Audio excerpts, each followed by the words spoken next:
말씀 선포하겠습니다. 오늘 말씀의 제목은 성전이 무너뜨려질 것을 이르시다. 환난의 징조란 제목으로 말씀을 전하도록 하겠습니다. 오늘 본문 말씀은 이웃구원, 교회 강림에 관한 말씀입니다. 특별히 성전이 무너뜨려질 것을 이르시다. 환난의 징조 복음을 통해 믿지 않는 이웃 구원의 원리를 예수님께서 가르쳐 주셨습니다. 5절 말씀부터 보시면 어떤 사람들이 성전을 가리켜 그 아름다운 돌과 헌물로 꾸민 것을 말하며 예수께서 이르시되라고 말씀하고 있습니다. 여기 어떤 사람들은 특정하게 예수님의 제자다 이런 게 없어요. 그냥 어떤 사람들입니다. 모르는 어떤 사람들이 성전을 가리켜, 이 성전이라고 하는 것은 예수님 당시의 성전은 헤롯 성전입니다. 그래서 이 헤롯이 성전을 지었는데 이 헤롯의 이 성전은 어떤 특징을 가지고 있느냐면 원래 헤롯은 유대인이 아닙니다. 유대에 그래서 왕이 될 수가 없습니다. 명분이 없는데 이두메 출신 이방인입니다. 에돔의 후손이다 보시면 돼요. 그런데 이스라엘의 왕이 됐어요. 그래서 누구의 환심을 사기 위해서 지금 성전을 지었느냐면 유대인들의 환심, 특별히 사두개인의 환심을 사기 위하여 성전을 지었어요. 그래서 이 성전을 헤롯 성전이라고 부릅니다.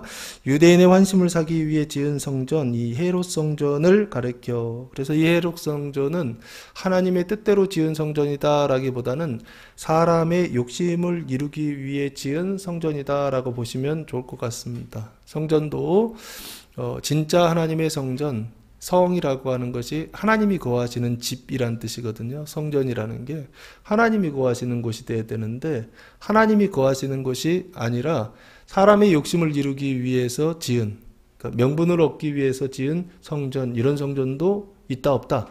있다라고 지금 성경은 말씀하고 있습니다. 그래서 어떤 사람들이 성전을 가르쳐, 이게 헤롯 성전입니다. 그 아름다운 돌과 헌물로 꾸민 것을 말하며, 이 말했다라고 하는 것을 공동번역에서는 감탄하고 있었다라고 말씀하고 있어요. 왜 감탄하냐면 성전이 아주 크고 웅장하게 건축되어진 것 같습니다. 그래서 그 재료가, 성전의 재료가 무엇이냐면 아름다운 돌과라고 되어 있죠. 그러니까 이게 석계석인데 그 석계석을 종으로 쪼아가지고 그래서 돌을 쌓아서 지은 성전, 그러니까 돌로 지은 성전이죠. 그 성전이 바로 이 헤롯 성전이다. 아름다운 돌이라고 되어 있죠. 아름답다는 게 돌 색깔이 흰색이었던 것 같아요. 흰색으로 된 그 돌을 깎아서 사각형으로 깎아서 그것을 쌓았어요. 성을 쌓으면 그게 예루살렘 성벽이 되는 것이고 그 돌을 가지고 예루살렘 성전을 쌓았더니 그 성전이 사람들 볼 때 아름답게 아주 웅장하게 그렇게 보기 좋게 세워져 있더라는 것입니다. 그래서 감탄하고 있었다. 돌로 그렇게 끌었고요. 근데 양식을 보니까 헤롯 성전의 건축 양식이 뭔가 이렇게 찾아보니까 로마식의 건축 양식으로 지어져 있더라고요. 돌로 쌓아서 그래서 좀 기하학적으로 돔 형식으로 성전을 짓는 어떤 그런 모습들을 볼 수 있었고요. 그리고 그 뒤에 보시면 돌과 헌물로 꾸민 것, 이 헌물이란 단어는 봉헌된 제물이란 뜻입니다. 사람들이 제물을 바친 것이죠. 봉헌된 그 제물로 꾸민 것을 말하며 감탄하고 있었다는 것입니다. 그때 예수님께서 그것을 보고서 이렇게 말씀하십니다. 6절, 너희 보는 이것들이 날이 이르면 돌 하나도 돌 위에 남지 않고 다 무너뜨려지리라 라고 말씀하셨어요. 너희, 어떤 사람들이죠? 너희 보는 이것들은 헤롯의 성전을 말합니다. 사람의 욕심을 이루기 위해서 세운 이 성전이 날이 이르면, 때가 되면, 시간이 되면 돌 하나도 돌 위에 남지 않고 다 무너뜨려지리라 라고 예수님께서 말씀하셨어요. 그러니까 결국에 이 성전의 미래를 예수님께서 말하고 있는 것이죠.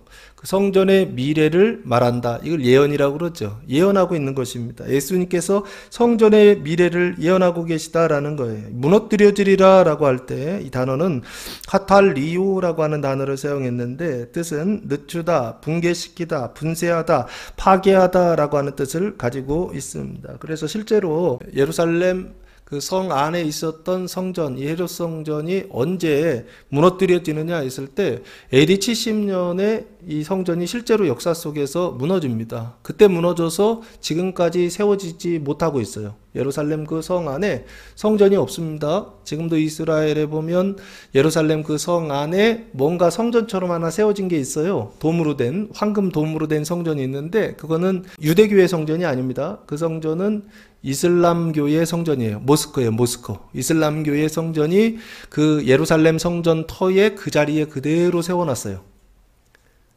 이슬람의 성전을 거기다 세워놨다고요. 그러니까 그 성전은 하나님의 성전 아니죠?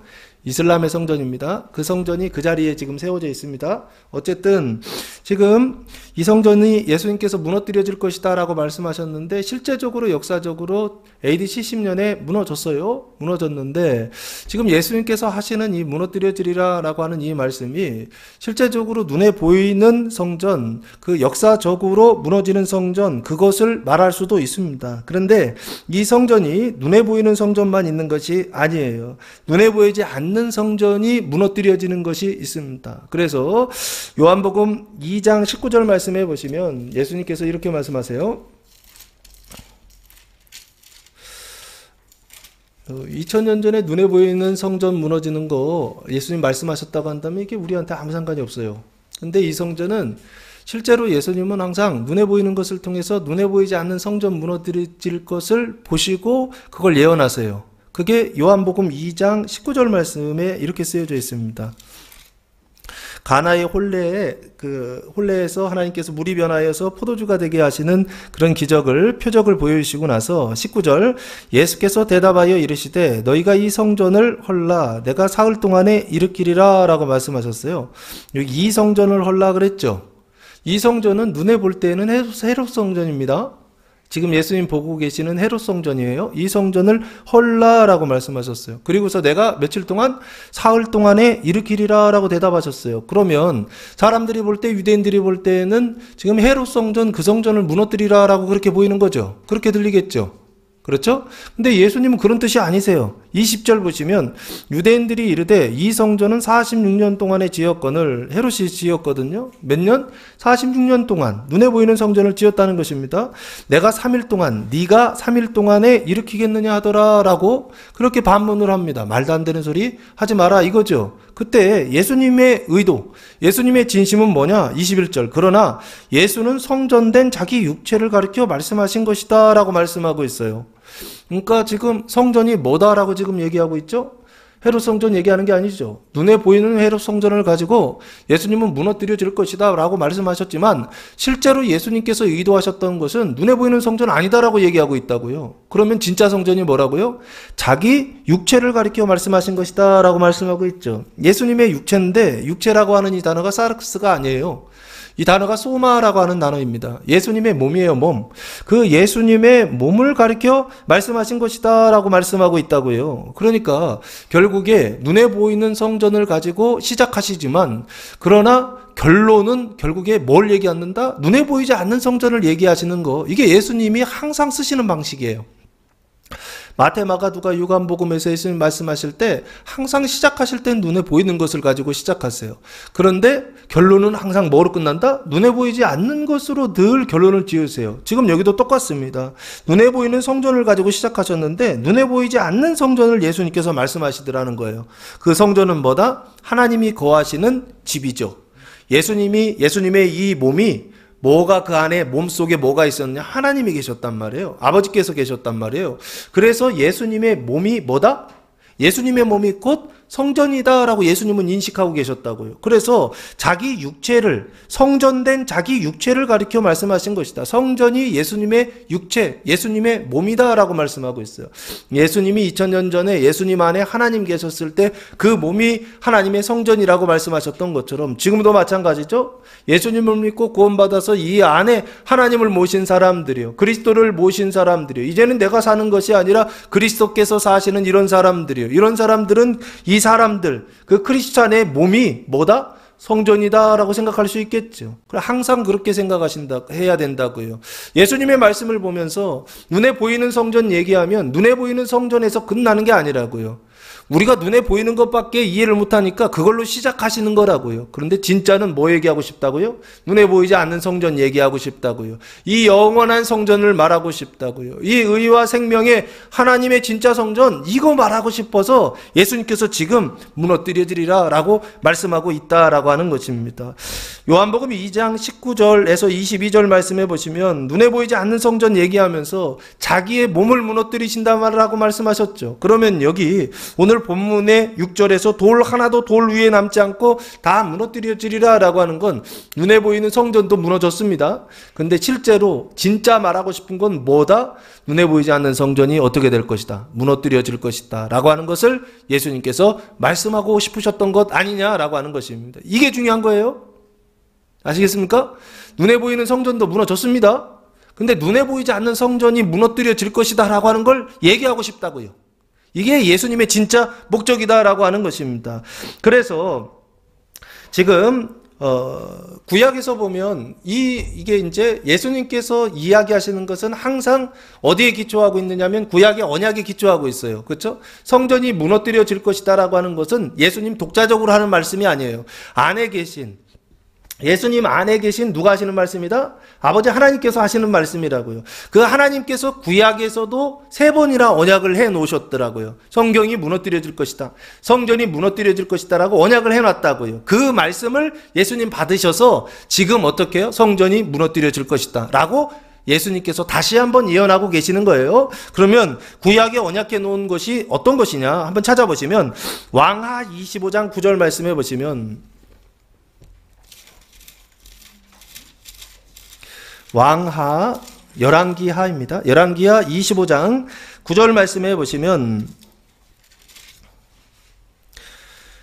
성전이 붕괴됐죠. 여호와의 성전과 왕궁을 불사르고 예루살렘의 모든 집을 귀인의 집까지 불살랐으며 라고 말씀하고 있어요. 성전이 불살라지고 왕궁이 불살라졌다 그랬죠. 그리고 성벽이 회파돼요. 성벽, 예루살렘 성벽을 무너뜨려요. 그래서 결국에는 나라가 어떻게 되느냐면 이스라엘 나라가 망한다라고 지금 언약하고 있어요. 그럼 여기 보시면 성전이 무너뜨려질 것을 이미 구약에서 역사를 통하여서 뭐라고 그래야 돼요? 언약하고 계시죠? 이해되십니까? 구약은 언약이란 말이에요. 구약은 역사를 통해서 언약하고 계시다고요. 하나님께서 이스라엘의 역사를 통하여서 우리에게 언약하시는데 뭘 언약하시느냐? 성전이 무너질 것, 성벽이 무너질 것을 언약하고 계시다고요. 특별히 열왕기 하에서의 이 무너뜨려짐은 무엇을 위한 무너뜨려짐이냐 했을 때 나의 구원을 위한 무너뜨려짐이다 라고 그렇게 설명을 드렸습니다. 그리고 두 번째 무너짐이 있는데 대하 36장 19절 말씀해 보시면 역대하 36장 19절 말씀해 보시면 또 하나님의 전을 불사르며 예루살렘 성벽을 헐며 그들의 모든 궁시를 불사르며 그들의 모든 귀한 그릇들을 부수고라고 말씀하고 있어요. 여기 하나님의 전이 성전입니다. 그 성전을 불살랐다라고 말씀하고 있다고. 역사적으로는 같은 사건입니다. 앞에서 나왔던 성전을 불사르는 것이나 지금 여기 역대하에서 나오는 성전을 불사르는 것이나 시간적으로 역사적으로는 똑같아요. 근데 앞에는 열왕기 하에서 언약하고 있고 지금 여기 역대기에서는 역대하에서 두 번째 언약하고 있더라는 거예요. 똑같은 사건이 두 번이나 기록되어 있다라고 하는 것은 괜히 기록되어 있는 것이 아닙니다. 같은 사건, 비슷한 사건을 통하여서 다른 것을 언약하고 있다라는 것입니다. 그래서 저는 역대하, 에스라, 느헤미야, 에스더, 욥기, 시편 쭉 이어가면서 이 역대하는 무엇을 위한 구원을 언약하고 있다라고 말씀드렸죠? 형제의 구원을 위한 구원을 언약하고 있다라고 말씀드렸죠. 그러니까 열왕기 상하에서는 나의 구원까지를 언약하고 있다고 한다면 여기 역대기 상하에서는 형제의 구원이요.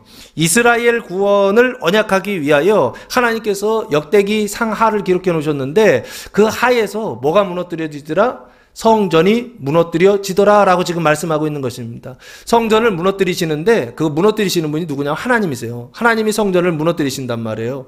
예수님이 십자가에 달려 돌아가셨잖아요. 그래서 그 몸이 죽으셨잖아요. 예수님 죽으신 것은 예수님 스스로 그렇게 하신 건가요? 사람들이 그렇게 예수님을 죽인 건가요? 눈으로 볼 때는 그래요. 그러나 실제로는 누가 그걸 다 허락하시고 계획하신 것이다?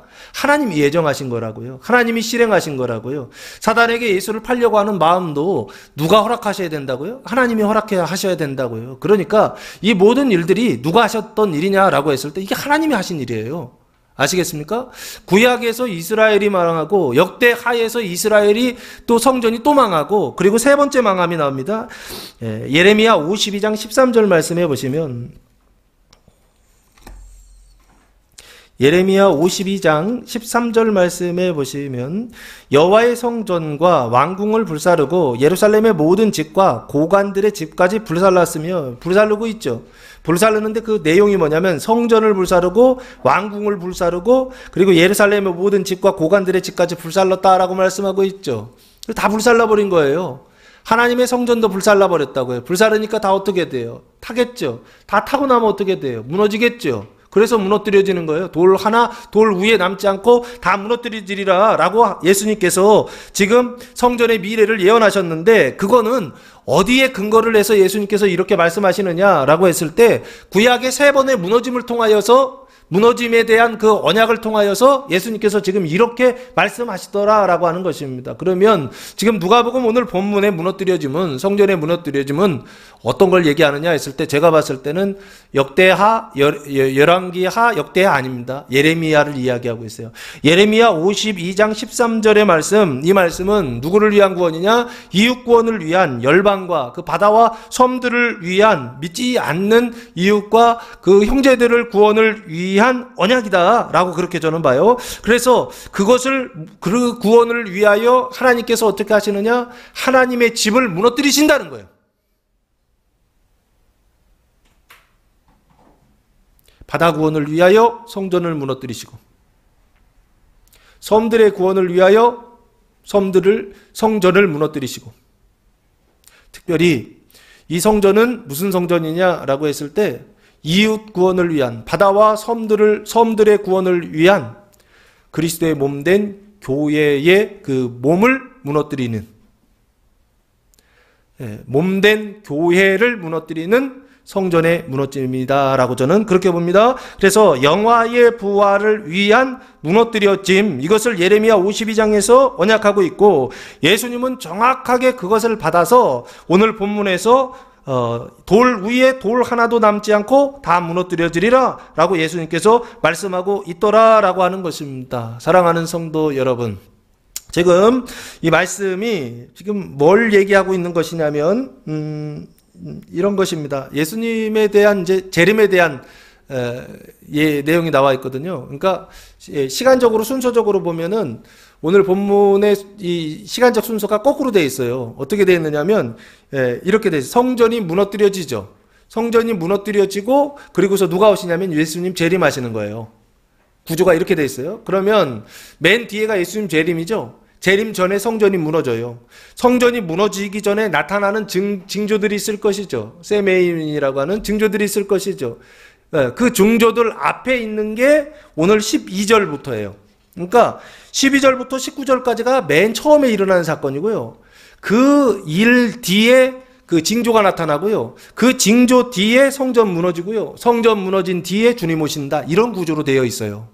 아시겠죠? 시간적으로 보았을 때는 그렇다는 것입니다. 어쨌든 여기 예수님께서 무너뜨려지리라 라고 하는 것은 결국에 뭘 얘기하느냐라고 했을 때 저는 이 무너짐이 세상에 결국에 무엇을 위한 거냐면 바다와 섬의 성전을 일으키기 위하여 성전을 세우시기 위하여 교회 하늘과 땅이죠. 그 교회의 성전을 무너뜨리신다라고 하는 예수님의 말씀이다라고 저는 본다라고 하는 것입니다.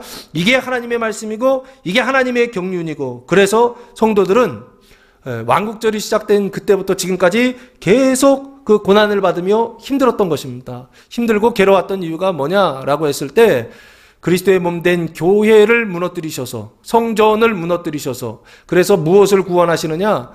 세상과 바다를 구원하시는 하나님의 일을 하나님께서 하고 계시더라라고 하는 것입니다. 그래서 예수님께서 오늘 본문에서 뭐라고 말씀하시냐면 무너뜨려지리라 라고 말씀하셨던 것입니다. 이게 하나님께서 하시는 일이에요. 하나님의 성전을 그리스도의 몸된 교회를 하나님께서 손수 자기 손으로 무너뜨리시더라라고 하는 것입니다. 그 무너뜨려서 무엇을 위한 것이냐?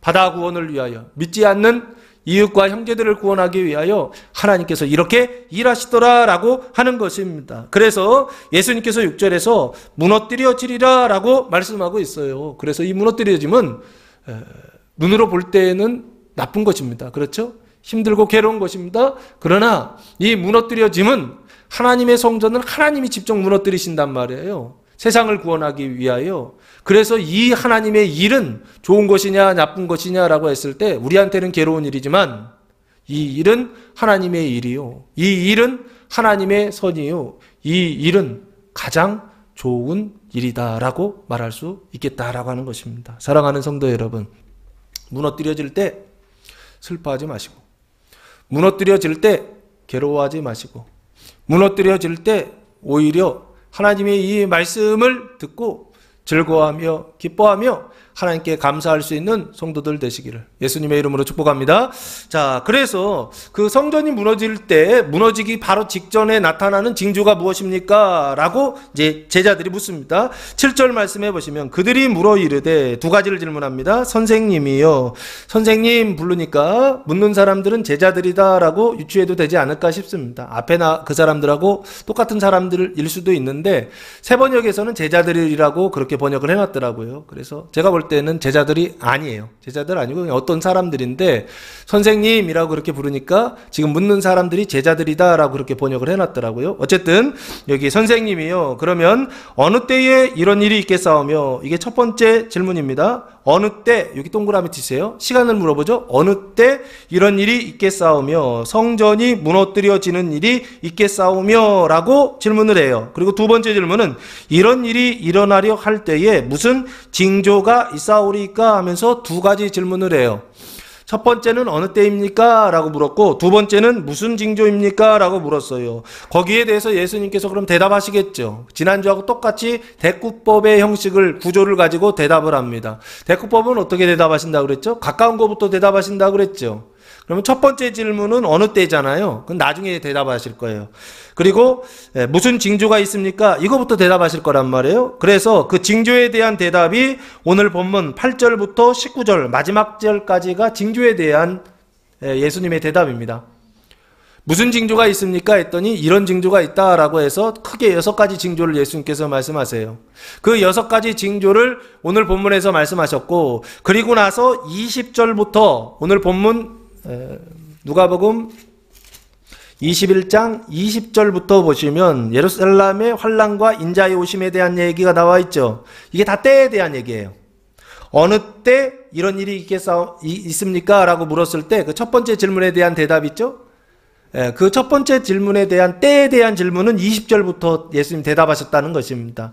오늘 본문에는 20절이 없어요. 그러니까 때에 대한 질문은 집에 가서 읽어보시면 되고, 오늘은 징조에 대한 대답만 예수님이 있다라고 그렇게 보시면 될 것 같습니다. 그래서 8절 말씀해 보시면 그 첫 번째 징조를 예수님이 이렇게 설명하십니다. 이르시되 미혹을 받지 않도록 주의하라. 많은 사람이 내 이름으로 와서 이르되 내가 그라하며 때가 가까이 왔다 하겠으나 그들을 따르지 말라라고 말씀하고 있어요. 여기 미혹을 말씀하시죠. 첫 번째 징조는 뭐냐라고 했을 때 미혹입니다. 미혹.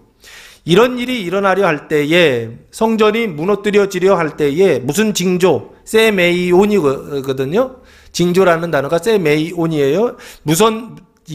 징조라고 하는 말의 뜻은 지시, 표시, 기적, 이적이라고 하는 뜻을 가지고 있습니다. 그러니까 손가락으로 이렇게 지시하는 거죠. 지시했을 때 어떤 징조가 있습니까? 라고 그렇게 물었을 때 예수님 첫 번째 대답하신 게 미혹이에요. 미혹을 받지 않도록 주의하라.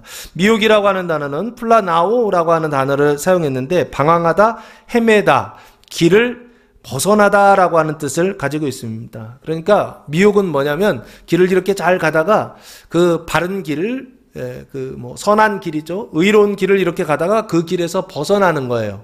이것을 미혹이라고 합니다. 그래서 그 길을 벗어난다라고 했을 때, 그러니까 예수님 말씀하신 대로라고 한다면, 길을 제대로 간다라고 하는 건 뭐예요? 성전이 무너뜨려지는 길을 가는 것이죠. 성전이 무너뜨려지는 길을 가야 되는데 성전이 무너뜨려지는 길을 벗어나는 거예요. 그러니까 성전이 무너뜨려지지 않으려고 하는 거 있죠. 나라가 망하지 않으려고 하는 것처럼, 이스라엘이 망하지 않으려고 하는 것처럼, 이게 거짓 예언이라고 그랬잖아요. 지금 여기도 마찬가지로 예수님은 성전이 무너뜨려지는 길을 말씀하셨는데 사람들은 어떻게 한다고요? 그 길을 벗어나려고 하죠. 무너뜨려지지 않으려고 하죠. 그리고 두 번째는 성도의 성전이 무너뜨려지는 길을 얘기하고, 두 번째는 성도의 고난. 실제적으로 뭐냐 했을 때 그 성전이 무너뜨려진다라고 하는 건 성도의 고난과 그 십자가의 길을 벗어나려고 하는 것입니다. 그 십자가의 길을 걸어가지 않으려고 하는 거, 이것이 바로 미혹이다라고 저는 봅니다. 그래서 이르시되 미혹을 받지 않도록 주의하라라고 말씀하고 있어요. 마태복음 24장 24절 말씀에 보시면 거짓 그리스도들과 거짓 선지자들이 일어나 큰 표적과 기사를 보여 할 수만 있으면 택하신 자들도 미혹하리라 라고 말씀하고 있어요. 여기 보시면 어떻게 미혹하느냐 했을 때 거짓 그리스도들, 거짓 선지자들이 있다는 거죠. 그래서 이 사람들이 무엇을 통해서 두 가지죠. 큰 표적과 기사를 보여라고 되어 있죠. 큰 표적, 아주 큰 위대한 어떤 기적을 이야기합니다. 위대한 놀라운 일을 이야기하는 거예요. 병을 고친다든지 귀신을 쫓아낸다든지 하는 어떤 이런 일들을 큰 표적과 기사를 보여라고 하는 것은 실제로 그런 것들을 일으킨다는 것입니다. 일으켜서 그래서 택하신 자들도 미혹하리라 라고 말씀하고 있어요. 이게 바로 뭐냐면 미혹이라고 하는 것입니다. 미혹은 두 가지를 통해서 한다는 것이죠. 첫째는 큰 표적, 그리고 두 번째는 기사, 이런 것들을 보여주면서 미혹한다라고 미혹의 수단을 이야기하는 것입니다. 그리고 이 미혹을 일으키는, 미혹하는 자가 누구냐라고 했을 때 데살로니가 후서 2장 11절 말씀해 보시면 아주 재밌는 말씀이 하나 나옵니다. 데살로니가 후서 2장 11절 말씀해 보시면 이러므로 하나님이 미혹의 역사를 그들에게 보내사 거짓 것을 믿게 하심은, 이렇게 말씀하고 있죠. 지금 여기 보시면 미혹의 역사를 보내시는 분이 누구세요? 하나님이 보내신다라고 되어 있죠. 미혹의 역사를 보내는 건 마귀입니까? 아니죠? 사단인가요? 아니, 뱀들이 지금 보내나요? 미혹의 역사를 보내시는 분이 누구다? 하나님이 보내신다라고 분명히 이야기하고 있죠. 하나님이 이유와 목적이 있다는 거예요. 미혹의 역사를 보내는데 그 이유는 뭐냐라고 했을 때 거짓 것을 믿게 하신다는 거예요. 왜 믿게 하시느냐? 12절 진리를 믿지 않고 불의를 좋아하는 모든 자들로 하여금 심판을 받게 하려 하십니다 라고 말씀하고 있어요. 미혹의 역사를 보내는 이유가 있는 것이죠. 시험하시는 거예요. 시험에서 결국에 어떻게 하신다고요? 하나님 일부러 넘어뜨리신다는 거예요. 왜 지금 넘어뜨리신다는 것입니까? 진리를 믿지 않는다는 거예요. 하나님의 말씀을 믿지 않는다는 거예요. 그럼 누굴 믿어요? 자기 생각을 믿는 것이죠. 사람의 생각을 믿는 거예요. 그 사람의 생각을 제가 계속 뭐라고 그랬습니까? 이 뱀의 생각이라고 말씀드렸죠. 사람의 생각, 그 뱀의 생각을 믿는다고요. 그래서 그냥 내 생각이 이럴 것이다 라고 생각하면 계속 그것을 그냥 쫓아서 살아가는 거예요. 성경은 그 얘기하지 않는다고요.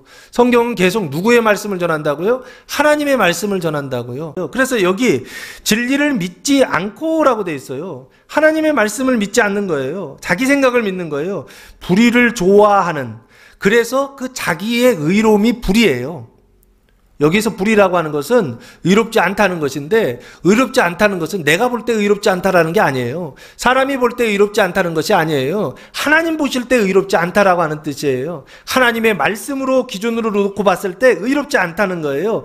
그 불의를 좋아하는 모든 자들, 불의를 좋아하는 사람들이 있다는 것입니다. 그 사람들로 하여금 뭐 받게 하시려고? 심판을 받게 하시려고. 여기 보시면 미혹의 역사를 보내시는 분이 하나님이시고, 그 하나님이 보내시는 이유는 뭐냐? 잘못 믿고 있다라고 하는 것이죠. 똑바로 믿고 있지 않다는 거예요. 예수 믿고서 구원받아야 될 사람들이 신앙생활 하다가 길을 벗어나는 거예요. 벗어나서 어떻게 한다고요? 다른 걸 막 쫓아가는 거예요. 얼마든지 그거 쫓아갔다가 다시 돌아올 수 있다고 생각해요. 돌아온다, 못 돌아온다? 못 돌아와요. 왜요? 그 결론이 뭐냐면 심판이란 말이에요. 심판이요. 하나님께서 일부러 길을 그렇게 내신 거라고요. 똑바로 그 길을 가야 되는데 이 사람들이 똑바른 걸 믿지 않는단 말이에요. 그러니까 하나님이 어떻게 하셨다고요? 야, 너네 잘못 믿고 있어 라고 하는 걸 아주 분명하게 가르쳐 주시려고 미혹의 역사를 거기다 딱 보내신다고 하는 것입니다. 그러니까 미혹이라고 하는 것은 하나님께서 우리가 잘못 믿고 있어서 하나님께서 보내시는 은총의 수단이라고 하는 것입니다. 결국에는 그래서 심판을 받게 하시죠. 심판을 받아서 깨닫는 거예요. 뭘 깨달아요? 내가 지금 잘못 믿고 있구나 라고 하는 것을 깨닫는 것입니다. 그거 깨달아서 다시 어떻게 하라고요? 제대로 믿어라라고요.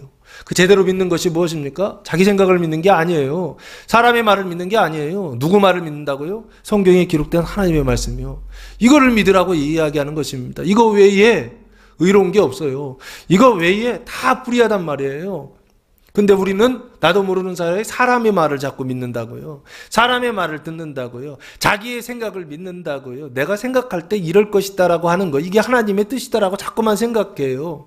근데요, 우리 정도만 아니라 구약에도 얼마나 많은 선지자들이 있었느냐고요. 바알 선지자가 450명이잖아요. 이 사람들은 자기가 바알 선지자라고 생각하면서 선지 생활을 했을까요? 아니에요. 자기는 하나님의 선지자라고 생각하면서 그 선지 활동을 했을 거라고요. 자기 의롭다고 생각하면서 선지 활동을 했다고요. 이스라엘 백성도 마찬가지예요. 바알을 섬기면서 자기가 바알 섬긴다고 생각하면서 그렇게 믿었던 게 아니에요. 이 사람들이요. 실제로는 하나님을 믿는다라고 그렇게 생각하고서 그렇게 믿었을 거라고요. 근데 하나님의 내용이 다르다라고 계속 말씀드렸던 것입니다. 이 사람들이 가지고 있었던 하나님이 바알이었고 엘리야만 가지고 있었던 하나님의 내용이 진짜 성경이 말하는 하나님이었다는 거예요. 눈으로 볼 때에는 이 양쪽의 사람들이 다 하나님을 믿는 것처럼 보인다고요. 그러나 실제로 내용으로 들어가 보니까 다른 걸 믿고 있더라. 이게 구약의 내용이에요. 그래서 하나님이 계속 음행한다고 계속 책망하시잖아요. 이스라엘 백성들이요. 왜 책망하십니까? 잘못 믿고 있다는 거예요, 너희가요. 자, 그래서 여기 오늘 본문에 보시면 지금 미혹을 받는다라고 했는데 이 미혹 그 구체적인 내용이 구약에 이게 써 있어요. 예레미야 28장 말씀해 보시면 아주 대표적인 거짓 예언자가 나옵니다. 28장 1절 말씀 보시면 그해 곧 유다 왕 시드기야가 다스리기 시작한 지 4년 5째 달 기브온 아술의 아들 선지자 하나냐가 여호와의 성전에서 제사장들과 모든 백성이 보는 앞에서 내게 말하여 이르되, 하나냐가 말한 것입니다. 만군의 여호와 이스라엘의 하나님이 이같이 일러 말씀하시기를, 예언하죠. 내가 바벨론의 왕의 멍에를 꺾었느니라 라고 말씀하고 있어요. 지금 이제 1차, 2차 포로를 지금 잡혀간 거예요. 3차 망하기 직전입니다. 3절, 내가 바벨론의 왕 느부갓네살이 이곳에서 빼앗아 바벨론으로 옮겨간 여호와의 성전 모든 기구를 2년 안에 다시 이곳에 돌아오게 하리라 라고 말씀하고 있어요. 이게 이제 포로로 잡혀간 사람들, 1차와 2차 때 포로로 잡혀간 사람들을 얘기합니다. 그 사람들이 결국에 어떻게 해요? 다시 돌아올 것이다. 그러니까 포로로 잡혀갔는데 다시 돌아올 것이다 라고, 그리고 그 성전의 기구들이 다시 되돌아오리라 라고 그렇게 하나냐가 예언하고 있더라는 것입니다. 4절 보시면 내가 또 유다의 왕 여호야김의 아들 여고니야와 바벨론으로 간 유다 모든 포로를 다시 이곳으로 돌아오게 하리니 이는 내가 바벨론의 왕의 멍에를 꺾을 것임이라 여호와의 말씀이니라 하니라 하면서 하나냐가 예언을 했어요. 근데 이것이 참된 예언이다, 거짓 예언이다. 거짓 예언이다라고요. 예레미야는 뭐라고 했다고요? 예루살렘이 완전히 무너뜨려질 것이다. 그래서 포로로 잡혀갈 것이다. 잡혀가서 몇 년 동안? 70년 동안 포로 생활할 것이다. 그래서 거기다가 땅도 사고 집도 사고 집도 짓고 그리고 자녀들 낳고 해가지고 어떻게 하라고 그랬어요? 번성하라. 그렇게 예언했단 말이에요. 예레미야는요. 포로로 잡혀가는 건 기정사실이다. 절대 못 돌아온다. 1세대들 70년이니까 1세대들 다 죽을 때까지, 다 죽을 때까지 절대 못 돌아오니까 어떻게 해요? 완전히 포기하고 가서 그냥 거기서 살다가 70년 되면 하나님께서 그때 다시 돌아오게 하실 것인데 그때 돌아오라. 뭐 이렇게 예언했단 말이에요. 그러니까 예레미야의 예언의 방향은 무엇입니까? 완전히 무너뜨려지는 것을 예언하고 있죠. 하나는요. 이미 2번이나 무너졌다고요. 1차 포로기가 BC 605년에 1차 포로로 잡혀가거든요. 그리고 2차 포로기가 BC 597년에 또 잡혀가거든요. 포로만 2번 잡혀갔단 말이에요. 포로만 2번에 걸쳐서 잡혀갔는데 지금 그 2번째와 3번째 마지막 망하기 그 직전에도 여전히 어떻게 하고 있더라고요. 정신 못 차리고 자기 하고 싶은 말 하고 있는 거예요. 사람들 듣고 싶은 말 하는 거예요. 그 듣고 싶은 말이 무엇입니까? 포로로 잡혀갔는데 다시 돌아오게 하실 것이다. 하나님이. 몇 년이요? 2년이라고 여기 딱 얘기하고 있죠. 못 받고 있죠. 2년 내에 돌아올 것이다. 라고 그렇게 예언하고 있더라는 것입니다. 이게 미혹이라고요. 하나님의 이름으로 예언하죠. 그리고 선지하고 있죠. 하나님의 말씀을 전하고 있죠. 그런데 성경에서는 이 사람의 말씀이 하나님의 말씀이라고 얘기하지 않고 거짓 예언이라고 얘기한다고요. 이 하나냐를 거짓 예언자라고 이야기한다고요. 참된 예언자는 누구다? 예레미야밖에 없다고요. 왜요? 예레미야는 망할 걸 얘기했단 말이에요. 그리고 실제로 그게 다 이루어졌고요. 지금은요. 지금도 똑같습니다. 예수님이 무너뜨려질 것을 말씀하셨고 저는 그 말씀을 보면서 그냥 그걸 전해야 돼요. 그렇죠? 무너뜨려질 겁니다. 무너뜨려지는데 뭐가 무너뜨려지느냐? 그리스도의 몸 된 교회가 무너뜨려질 것입니다. 하나님께서 교회를 무너뜨리실 것입니다. 그리스도의 몸을 무너뜨리셨던 것처럼 지금도 그리스도의 몸 된 교회를 무너뜨리셔서 무엇을 구원하시는 일을 하시느냐? 바다를 구원하고 이웃들을 구원하고 불신자들을 구원하고 믿지 않는 자들을 구원하는 일을 예수님께서 어떻게 하신다고요? 하시고 하나님께서 그 일을 하신다라고 하는 것을 오늘 성경이 말씀하고 있고 저도 똑같이 그걸 말하고 있다고요. 이 얘기 들을 때 기분 좋을 사람들이 어디 있겠습니까? 무너진다는 얘기 들어서 기분 좋은 사람들 하나도 없다고요. 말하는 저도 힘들다고요. 그런데도 어떻게 해요? 계속 해야 됩니다. 왜 해야 되죠? 이게 실제로 하나님이 하시는 일이라고. 주님이 말씀하셨던 일이고 지금도 이 일을 하신다고요. 왜 왕국절 8월 넷째 주부터 지금까지 오면서 교회가 왜 그렇게 힘들었습니까? 교회가 힘들고 성도들 각자가 다 곡소리예요. 한 주만 지나면 탄식이에요. 아프다, 힘들다, 괴롭다, 죽겠다. 왜 그랬느냐고요. 그게 하나님의 경륜이라고요. 무슨 경륜이요? 바다를 구원하기 위한 하나님의 일이다라고 하는 것입니다. 뭘 깨뜨리고 무엇을 무너뜨려서요? 그리스도의 몸 된 교회를 무너뜨려서요.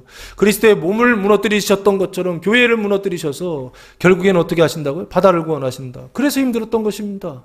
지금 여기도 똑같아요. 예수님께서 무슨 징조가 있습니까? 했을 때 미혹을 받지 않도록 주의하라 그랬어요. 그 얘기는 무슨 얘기예요? 미혹이 있을 것이다 그 얘기예요.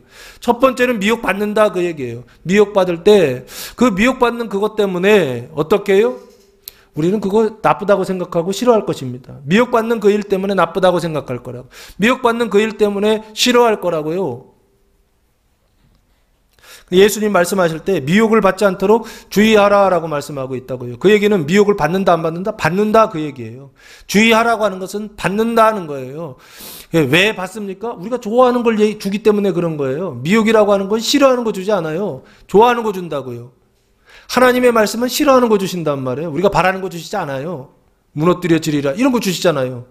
그런데 미혹은요. 어떤 걸 줘요? 우리가 원하는 거 우리가 바라는 거 준다고요. 내가 원하는 거 내가 구하는 거 준다고요. 하나님 이거 주시옵소서 이런 거 절대 안 들어주시잖아요. 우리가 진심으로 원하는 거 하나님 안 들어주세요. 그럼 우리는 어떻게 하려고 그러죠? 무슨 일이 있어도 쟁취하려고 그러죠. 그러다 사단이 나는 겁니다. 하나님은 어떻게 하신다고요? 절대 안 이뤄주죠. 그런데 누가요? 하나님 외에 다른 것들이요. 미혹을 받지 않도록 주의하라. 준다 하는 것입니다. 받는다 그러잖아요. 미혹을 받는다 그러잖아요. 준다 하는 것입니다. 다른 길을 준다 하는 것입니다. 길을 벗어나게 한다라고 하는 것입니다. 그래서 방황하고 헤매게 한다는 것입니다. 근데 이 미혹을 받은 사람은 방황이라고 생각하나요? 안 해요? 안 해요.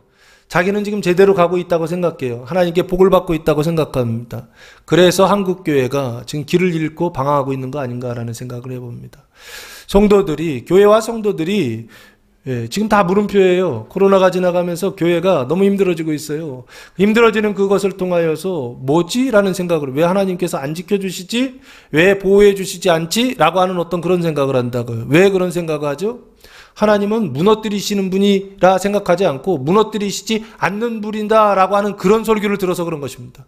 하나님은 화를 내리시는 분이 아니라 복을 내리시는 분이다 라고 하는 이런 설교만 들었기 때문에 성도들은 당연히 뭐라고 생각했다고요? 추수감사절에는 하나님께서 복을 많이 주셔서 그래서 그 복 받은 것 가지고 하나님께 축복하는 그런 절기지 이런 생각들을 가지고 있다고요. 오히려 반대입니다. 추수감사절은요. 무너뜨려져서 그게 8월달부터 시작해서 지금까지 무너졌단 말이에요. 그 괴로움 속에서 하나님께서 바다를 구원하시는 것들을 보면서 소망 중에 기뻐하고 감사하는 주간이 그게 바로 추수감사절입니다. 추수감사절은 내가 원하는 거 하나님께서 주셨기 때문에 추수감사절을 보내는 게 아닙니다. 추수감사절은 하나님이 원하시는 건 나한테 주셔서 그래서 그것 때문에 내가 무너뜨려지고 그것 때문에 내가 괴롭고 그것 때문에 나 힘들지만 하나님, 그것이 하나님의 은혜입니다. 그것이 나를 구원하고 이웃을 구원하고 땅을 구원하고 바다를 구원하는 하나님의 구원의 은혜입니다. 라고 고백하면서 감사하는 것이 추수감사절입니다. 다음 주에 추수감사절 잘 준비하시기 바랍니다. 자, 그래서 첫 번째, 미혹을 받지 않도록 주의하라. 이 얘기는 미혹받는다 이 얘기예요. 그러면 이 첫 번째 징조는 좋은 것이다, 나쁜 것이다? 무조건 좋은 것이다. 이렇게 보시면 됩니다. 성전이 무너뜨려지기 전에 미혹하는 일이 있을 것이다 라는 거예요. 그 미혹은 우리한테 이 징조, 미혹의 징조는 바다가 구원을 받는 첫 번째 징조라는 거예요. 그러니까 이 징조가 미혹이 있다라고 하는 것은 무조건 좋은 거예요. 왜요? 바다가 구원받는다 생각하시면 된다고요. 그렇다고 해서 미혹을 받으라 이건 아닙니다. 길을 벗어라라 이건 아닙니다. 미혹을 받았을 때에 주의하라라고 예수님 말씀하시잖아요. 이 주의하다라는 단어가 블레포라는 단어입니다. 보라는 거예요. 뜻이 보다. 그래서 알다. 깨닫다라고 하는 뜻입니다. 그래서 많은 사람이 어떻게 미혹하냐면 내 이름으로 와서라고, 내 이름으로 온다는 거예요. 근데 누가 내 이름으로 온다고요? 많은 사람이 내 이름으로 온다는 거예요. 사람이 온다는 거예요. 사람이.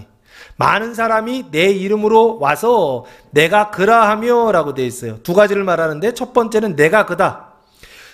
헬라어로는 에고에이미라고 되어 있습니다. 이 에고에이미는 나는 스스로 있는 자다라고 하는 단어하고 똑같아요. 출애굽기 3장에서 하나님께서 모세를 부르실 때 하나님의 이름이 뭡니까? 물어봤을 때 나는 스스로 있는 자다 그러잖아요. 그리고 두 번째 하나님의 이름은 나는 아브라함의 하나님, 이삭의 하나님, 야곱의 하나님. 지난주에 말씀드렸던 거고. 하나님의 이름을 두 가지로 가르쳐 주셨다고요. 아브라함의 하나님, 이삭의 하나님, 야곱의 하나님 이 이름으로도 가르쳐 주셨고 첫 번째 가르쳐 주신 이름은 나는 스스로 있는 존재하는 자다. 이렇게 스스로 있는 자다라고 대답하셨다고요. 그 스스로 있는 자다라고 하는 단어가 에고에임이에요. 그러니까 나는 그다라고 하는 이 대답은 나는 누구다? 하나님이다 라고 하는 대답하고 똑같다고요.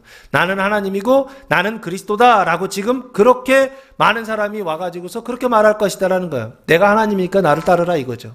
내가 그리스도니까 나를 따르라 라고 그렇게 말한다는 것입니다. 근데 누가 온다고요? 사람이 온다라고 그랬어요. 사람이 와서 내가 하나님이다 그럼 이건 무조건 가짜다 이렇게 보시면 됩니다. 아시겠죠? 자, 두 번째는 때가 가까이 왔다 하겠으나 그랬어요. 때라는 단어는 카이로스라고 하는 단어입니다. 기회, 정해진 시기라고 하는 뜻입니다. 그래서 이 때가 뭐냐? 오늘 본문 바로 뒤에 보시면 누가복음 21장 27절 말씀에 보시면 27절 그때에 사람들이 인자 구름을 타고 능력과 큰 영광으로 오는 것을 보리라 라고 말씀하고 있어요. 이게 재림이죠. 인자의 오심, 재림을 얘기하는 것입니다. 뭐 타고 오신다? 구름 타고 오신다 그랬죠. 능력과 큰 영광으로 오는 것, 인자가 오는 것이거든요. 인자가 처음 왔을 때는 초림이라고 그러고 다시 오실 때는 재림이라고 그럽니다. 지금 이거 재림을 얘기하고 있는 거라고요. 인자의 재림, 그 재림 하시기 바로 그때를 얘기하는 것입니다. 때가 가까이 왔다 할 때 이 재림의 때를 얘기하는 것입니다. 예수님께서 그 재림하실 때, 인자가 오실 때가 가까이 왔다 하겠으나 이 얘기는 가까이 왔다 말한다는 거예요. 그렇게 말하는 가까이 왔다 계속 말해요. 그러면 이게 마치 홈쇼핑에서 5분 남겨놓고서 임박 이거하고 똑같아요. 그럼 우리 막 심장이 막 이렇게 쿵딱쿵딱 뛴다 그러잖아요. 그래서 정신을 잃는데요. 정신을 잃어서 내 손이 이미 핸드폰으로 가 있대요. 그래서 주문하고 있다고 그러더라고요. 왜요? 나도 모르는 사이에 미혹돼서 그래요. 야, 5분 지나면 저거 못 사는데? 이 생각부터 시작돼가지고서 지금 5분 내에 빨리 전화해가지고 저거 사야 되는데 살 필요도 없어. 저거 내가 지금 필요하지도 않아요. 그런데도 어떻게 해요? 임박이라고 하는 말 뜨기 시작하면, 마감이란 말 뜨기 시작하면 그때부터 막 심장이 뜨기 시작해서 정신이 완전 잃어버리는 어떤 미혹되는 어떤 이런 상태 된다 그러더라고요. 여기 때가 가까이 왔다 하겠으나 항상 종말론 사상을 퍼뜨립니다. 이 때가 가까이 왔다라고 하는 것은 끝이 가까이 왔다는 거잖아요. 얼마 남지 않았다는 것이죠. 그 전에 들어가야 된다 이런 것이죠. 그럼 얼마 전에도 그런 거 있었잖아요. 14만 4천 명 요한계시록에 보면 14만 4천 명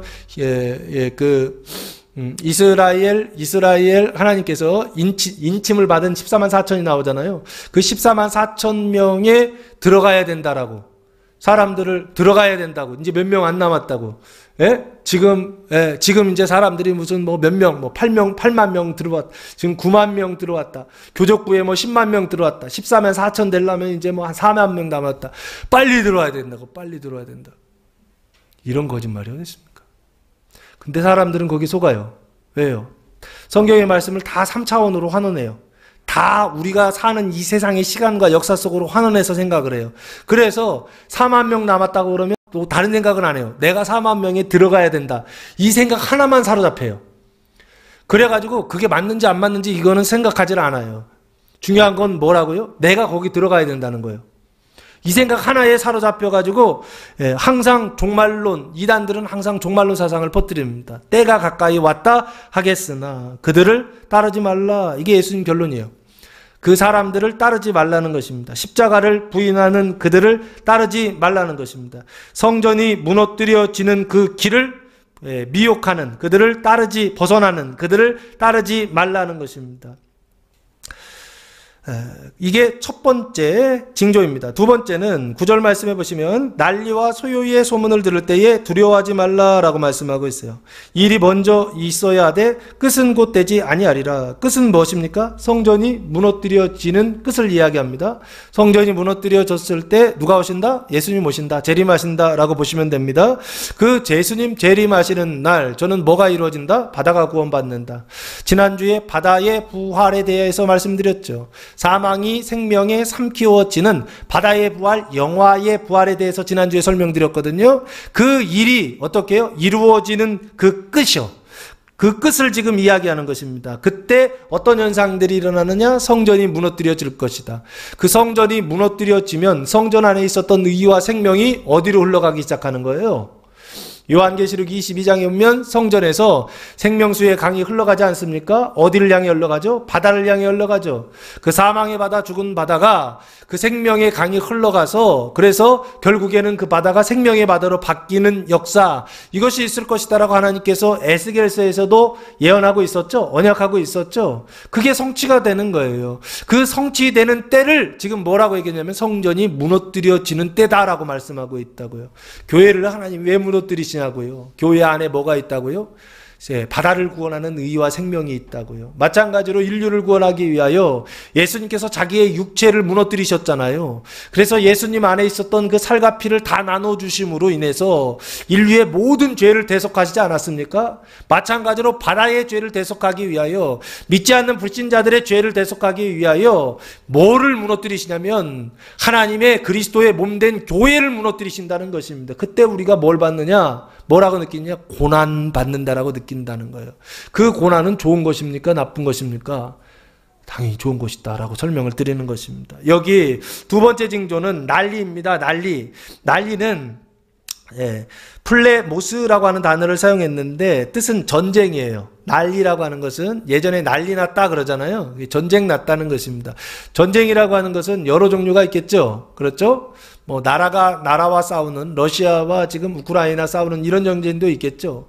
민족과 민족이 싸우는 이런 전쟁도 있을 것이고, 그것만 있는 게 아니죠. 부부가 싸우는 것도 전쟁이죠. 난리 났다 그러잖아요.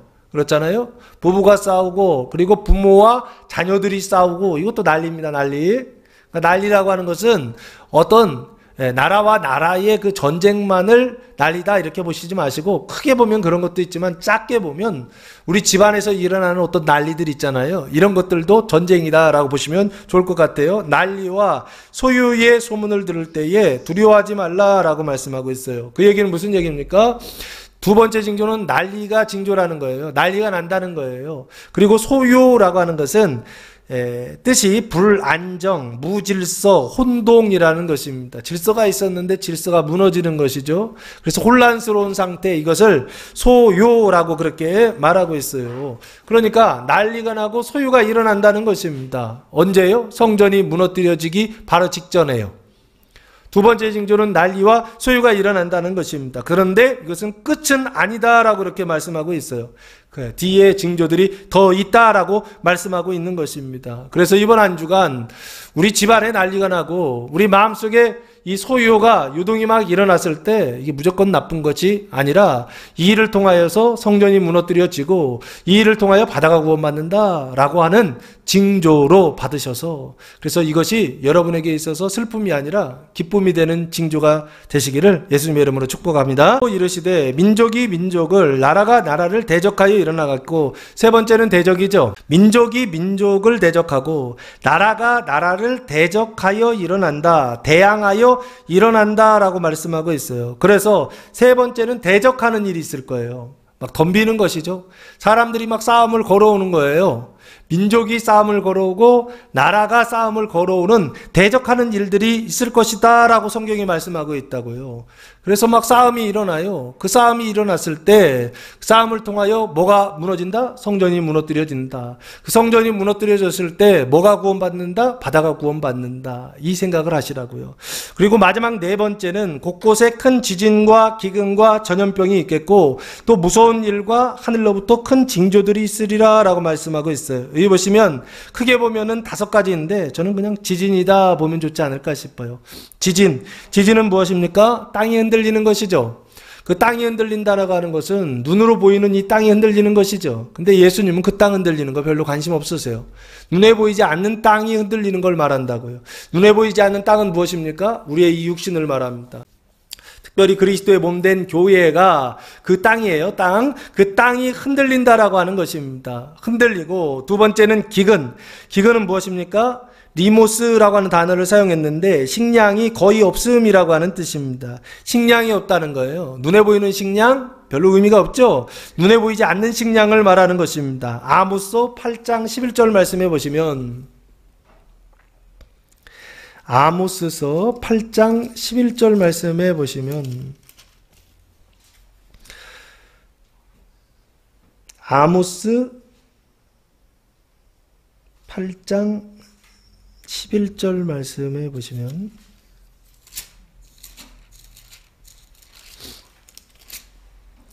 주 여호와의 말씀이니라. 보라, 날이 이를지라 내가 기근을 땅에 보내리니 양식이 없어 주림이 아니며 물이 없어 가람이 아니요 여호와의 말씀을 듣지 못한 기갈이라 라고 말씀하고 있어요. 여기 기갈이 나오죠. 근데 이 기갈은 어떤 기갈이다? 여호와의 말씀을 듣지 못한 기갈이다 라고 말씀하고 있죠. 이해되십니까? 그러니까 여기 지금 기근이라고 했는데 이 기근, 식량이 거의 없다라고 할 때 이 식량은 눈에 보이는 식량이 없는 겁니다. 근데 예수님이 말씀하시는 이 기근은 눈에 보이는 식량 얘기하는 게 아니라 눈에 보이지 않는 식량을 얘기한다고요. 눈에 보이지 않는 양식을 뭐라 그랬어요? 예수님이요? 생명의 양식이다라고 말씀드렸죠. 예수님이 생명의 양식을 말씀하신다고요.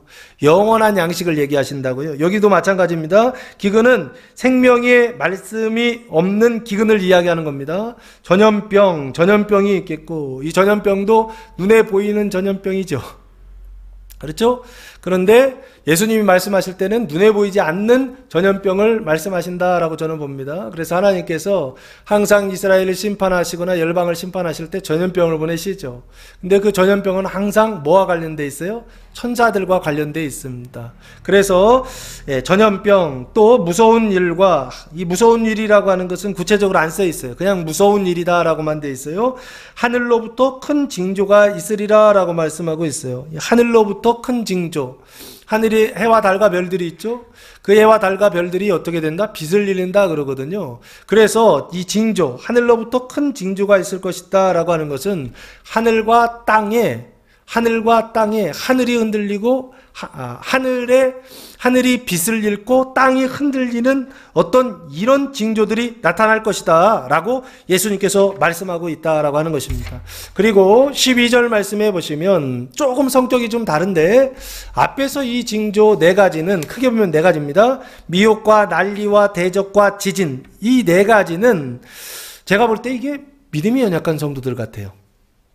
속에 나타나는 4가지 징조이고 이 12절부터 시작되는 징조가 2가지가 나오거든요. 이 징조는 믿음이 강한 자들에게 나타나는 징조가 아닐까라는 생각을 합니다.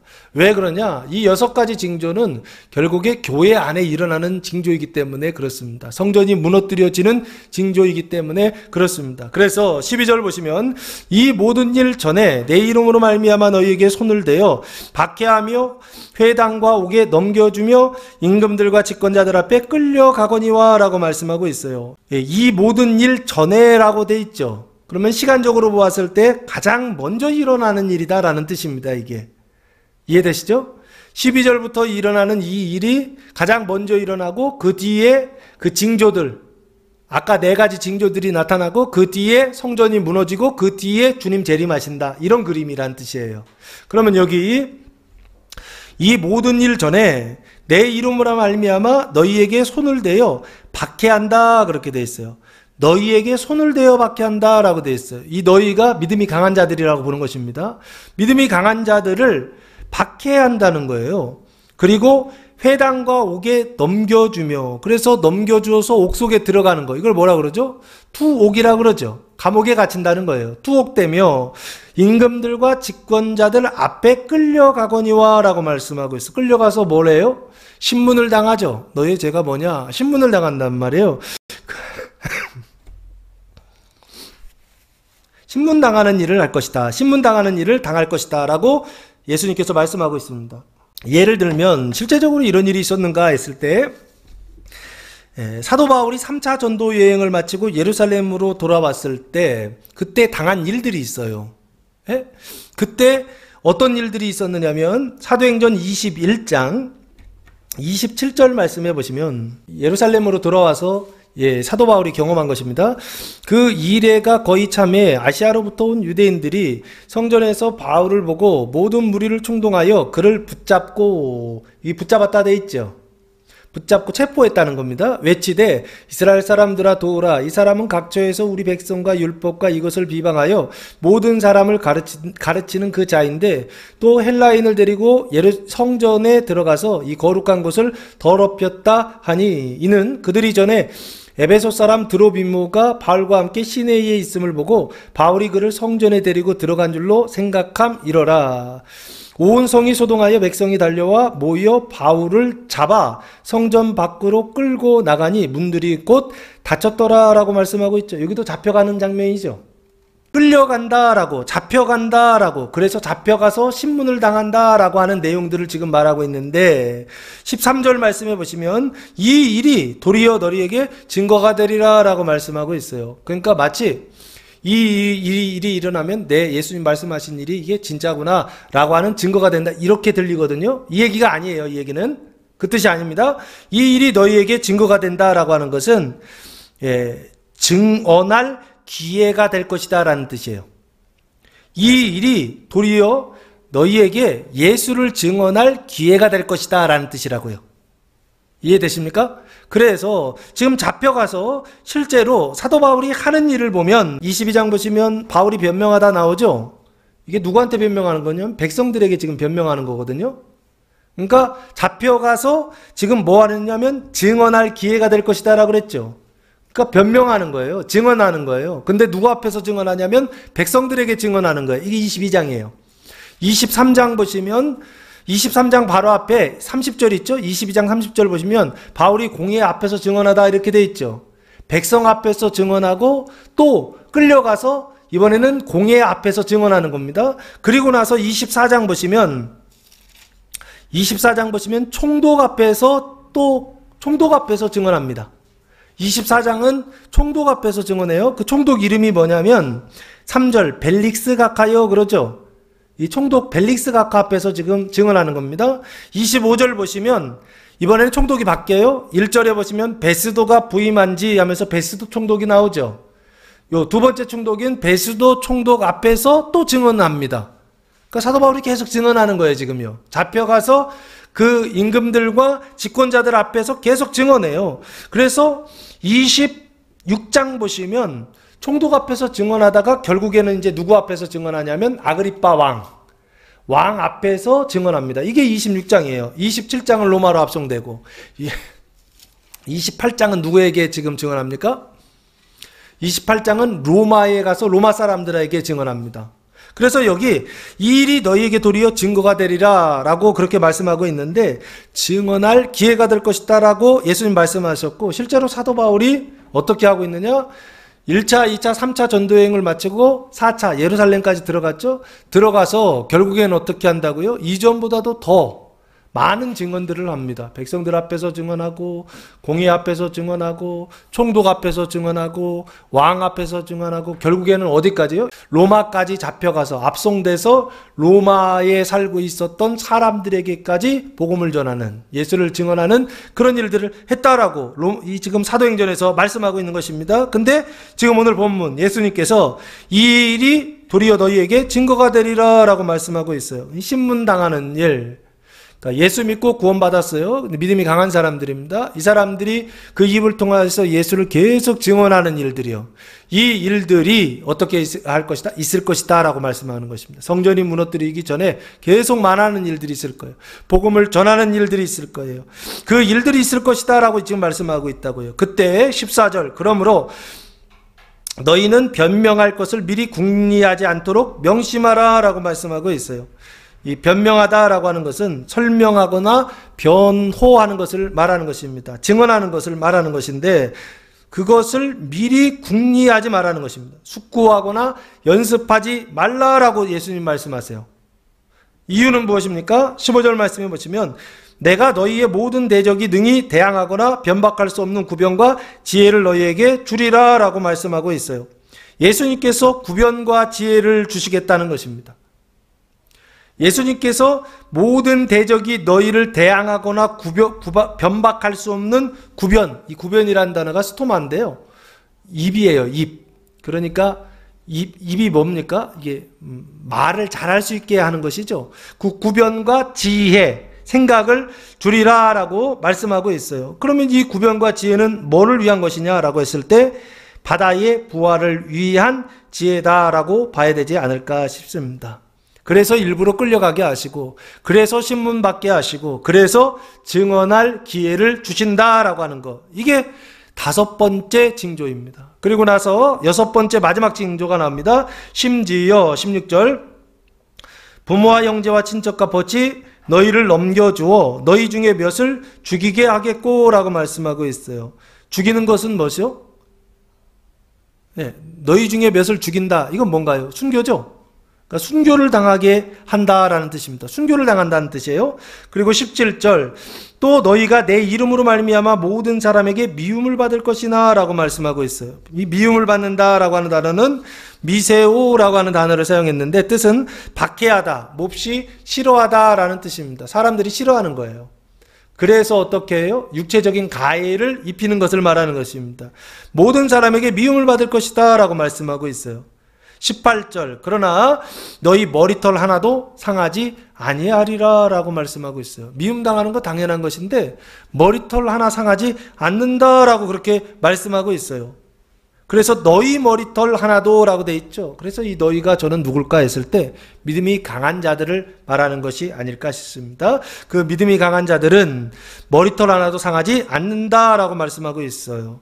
그때 우리가 어떻게 해야 되느냐? 19절, 너희의 인내로 너희 영혼을 얻으리라 라고 말씀하고 있어요. 여기 너희의 인내라고 하는 단어가 히포모네라고 하는 단어를 사용했는데, 뜻은 즐거운 인내, 견딤이라고 하는 뜻입니다. 즐거운 인내로 너희 영혼을 얻는다라고 말씀하고 있어요. 결국엔 어떻게 하라는 거예요? 견디라는 것이죠. 참으라는 것이죠. 참으면서 결국에 어떻게 하라는 것이 무슨 얘기입니까? 무너뜨려짐. 성전이 무너뜨려질 것인데 그 무너뜨려짐을 당해야 된다라고 하는 것을 예수님 말씀하시는 게 아닌가 싶어요. 이것을 사도 바울은 뭐라고 말씀하고 있느냐라고 했을 때, 로마서 12장 1절 말씀에 보시면 사도 바울이 이렇게 권면하고 있습니다. 그러므로 형제들아, 내가 하나님의 모든 자비하심으로 너희를 권하노니 너희 몸을 하나님이 기뻐하시는 거룩한 산제물로 드리라. 이는 너희가 드릴 영적 예배니라 라고 말씀하고 있어요. 뭐를 드려라? 몸을 드려라 라고 돼 있죠. 요 너희 몸이 뭐예요? 제가 볼 때 그리스도의 몸된 교회를 얘기합니다. 그 몸을, 교회를, 그리스도의 몸된 교회를 하나님이 기뻐하시는 거룩한 산 제물로 드려라 라고 말씀하고 있어요. 그러니까 산 제물로 드려라라고 하는 것은 제물이 되라는 것이죠. 살아있는 제물로 드려서 바쳐서 죽어라 그 얘기죠. 그렇죠? 그러니까 교회가 산 제물로 바쳐지면 결국에 누가 산다는 거예요? 지금 누구를 위해서 하는 거예요? 보통 제사를 드린다라고 하는 것은 제사장이 백성들에게 제물을 받아서 그래서 그 제물을 받아서 하나님께 제사를 드리는 거죠. 근데 여기에서는 지금 제물이 뭐냐면 너희 몸이란 말이에요. 그리스도의 몸된 교회를 얘기한다고요. 교회가 제물이 되면 그러면 교회가 제물이 될 때는 누구를 위한 거냐는 거예요. 바다를 위한 것이다 라고 설명드리는 것입니다. 그 바다의 구원을 위하여 너희가 뭐가 되어야 된다고요? 산 제물이 되어야 된다라고 하는 것을 사도 바울이 알고 있었다는 것입니다. 그래서 지금 여기 산 제물로 드리라라고 예수님 말씀하고 있고, 이 산 제물로 드리라라고 하는 말이 오늘 예수님이 너희의 인내로 견뎌라 그러시거든요. 견디는데 어떻게 견디느냐? 산 제물로 드리는 견딤이죠. 산 제물로 드리는 인내를 얘기하는 것입니다. 그렇게 견디면 너희 영혼이 얻으리라, 너희 영혼을 얻으리라 라고 말씀하고 있죠. 이 너희 영혼이라는 단어가 푸시케예요. 네, 푸뉴마, 푸시케, 사르크스 할 때 그 푸시케라고 하는 단어를 사용했는데 뜻은 생명, 내적 자아, 혼, 정신 뭐 이런 뜻을 가지고 있어요. 영 하면 하나님을 인식하는 기관이라고 했죠. 혼은요, 사람들의 생각을 인식하는 기관이란 말이에요. 육은요, 사람들의 눈에 보이는 이 육신이요, 육신을 느끼는, 감각하는 기관이란 말이에요. 그런데 여기 지금 영혼, 푸시케를 얻는다라고, 그래서 저는 이 푸시케를 생명이라고 번역하면 좀 더 좋지 않을까 싶습니다. 영혼을 얻는다 그러면 인내로 영혼을 얻는 게 도대체 뭐야 이런 생각이 드는데, 인내로 너희 생명을 얻는다라고 하면 이렇게 보이더라고요. 마태복음 이 생명을 얻는다는 단어가 예수님이 이렇게 사용하세요. 마태복음 16장 25절에 이렇게 사용하셨어요. 마태복음 이 푸시케를 마태복음 16장 25절 말씀해 보시면 예수님께서 죽음과 부활을 처음으로 이루셨을 때 이렇게 말씀하세요. 누구든지 제 목숨을 구원하고자 하면 잃을 것이요, 누구든지 나를 위하여 제 목숨을 잃으면 찾으리라 라고 말씀하고 있어요. 여기 자기 목숨이죠. 제 목숨이라는 게 자기 목숨이에요. 요 목숨이라고 여기 번역해놨죠. 그죠? 여기 푸시케예요. 푸시케. 똑같은 단어입니다. 근데 오늘 본문에는 영혼이라고 번역했는데 여기는 목숨이라고 번역을 해놨죠. 자기 목숨을, 자기 생명을 잃으면 찾을 것이다 라고 그렇게 말씀하고 있죠. 이해되십니까? 이게 같은 뜻이에요. 요게 누가복음 9장 24절에도 똑같이 또 써 있습니다. 누구든지 제 목숨을 구원하고자 하면 잃을 것이요, 누구든지 나를 위하여 제 목숨을 잃으면 구원하리라 라고 말씀하고 있죠. 여기는 목숨이라고 푸시케 똑같이 써 있죠. 근데 목숨을 잃으면 구원한다 라고 그렇게 말씀하고 있죠. 그래서 예전에 이순신 장군도 비슷한 얘기 했잖아요. 살고자 하는 자는 죽을 것이요, 죽고자 하는 자는 살 것이다. 예? 이순신 장군도 똑같은 얘기 했잖아요. 예수님이 먼저 하셨던 얘기예요. 2000년 전에. 이순신 장군은 500년 전에 하신 얘기고 예수님은 2000년 전에 이미 이 얘기를 하셨다고요. 죽고자 하는 자 살 것이다. 여기 자기 목숨을 잃는 자 살 것이다. 생명을 얻을 것이다 라고 말씀하시잖아요. 여기 너희 영혼을 얻으리라 라고 하는 것은 결국에 생명, 목숨을 얻을 것이다 라고 지금 말씀하고 있다고요. 자기 목숨을 잃으면 결국에 자기 목숨을 잃었더니 살리라 그러셨거든요. 산다는 얘기는 뭐가 사는 거예요? 하나님이 사는 거예요. 하나님이요. 그래서 지금 너희 영혼을 얻는다 라고 하는 것은 결국에 생명을 얻으리라 라고 말씀하고 있고, 그 생명을 얻어요. 그리스도의 몸된 교회가 자기 목숨을 잃어서 그래서 얻는 생명은 뭘까요? 이것이 바로 바다의 사망이 생명에 삼키어지는 바다의 부활을 말하는 것이 아닐까라는 생각을 해봤습니다.